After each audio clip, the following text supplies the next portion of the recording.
I used to think that I was broken, that I couldn't follow instructions, that I was dumb, that I was always either too much or not enough. Then I realized I was Emmett. And not in some silly, ha ha ha, we like bricks kind of way. I mean, actually Emmett. The way he spirals, the way he needs structure but gets overwhelmed by it, the way he tries to follow every rule and still feels off. I watched the Lego movie again recently and I realized that it wasn't just a character arc. It's my character arc and a neurodivergent blueprint. Here's what I mean.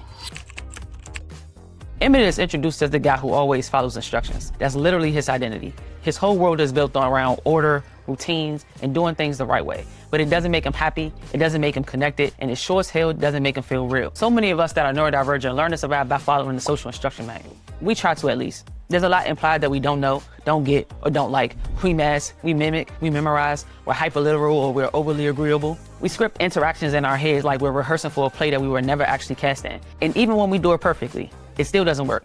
Because just like Emmett, we weren't meant to follow the rules. We were meant to build differently. Even the way Emmett is perceived by others, too eager, too bland, too forgettable, that mirrors a real trope many indie people experience, the underestimation of potential because of surface level mismatches. People look at the package and assume there's nothing special inside, or that there's something too different in there, and people don't like different. But Emmett has depth, hidden in plain sight, and so do we.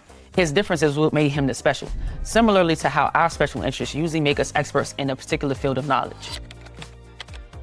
Emmett only becomes a master builder when he finally gives up on being what everyone else told him to be. He breaks the patterns, he listens to his instincts, he creates without instructions. And in that moment, he saves the entire system. It's not just a hero moment, it's a metaphor for how divergent thinkers, creative, intuitive, nonlinear thinkers are always the one who disrupt and build systems from the outside in. Think about it.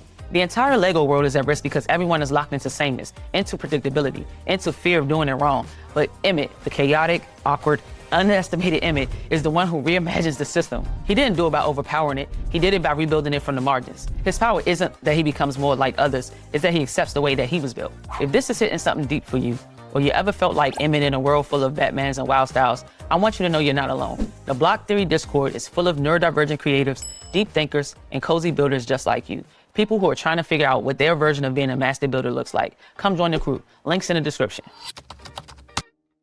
One of the most underrated scenes in the movie is when Emmett admits that he has good ideas, but they never feel good enough. That line hit me like a Mack truck because that's literally my whole existence. That's what it feels like to be neurodivergent in a world that measures you by neurotypical standards. You're not empty, you're overflowing. You're not broken, you're just running on a different operating system. And you know what else is neurodivergent coded as hell? The idea that you have to hide your process to be taken seriously, that you're not allowed to build out loud, that you only get clout or respect if you make it look like it was easy, like you have to be perceived as cool and confident for it to matter. But Emmett struggles visibly. He doubts, he flails, he isn't smooth, and he's the biggest cornball, and yet his way works. Because innovation doesn't come from being perfect or being polished. It comes from permission to try, to break, to spiral, to rebuild. Emmett wasn't bad at building. He just needed to stop outsourcing his value to instructions that were never made for him. Because if the traits you've been told make you weird or wrong are actually the key to the entire system, then maybe it's not about fixing the way we build. It's about realizing we were never supposed to build their way in the first place. The freedom is being okay with that and starting to build things that only you could. But if you want to see what happens when a totally different kind of builder takes center stage, watch my reaction to the new Lego Batman game. That dude is the opposite of Emmett and somehow just as coded. Click on over.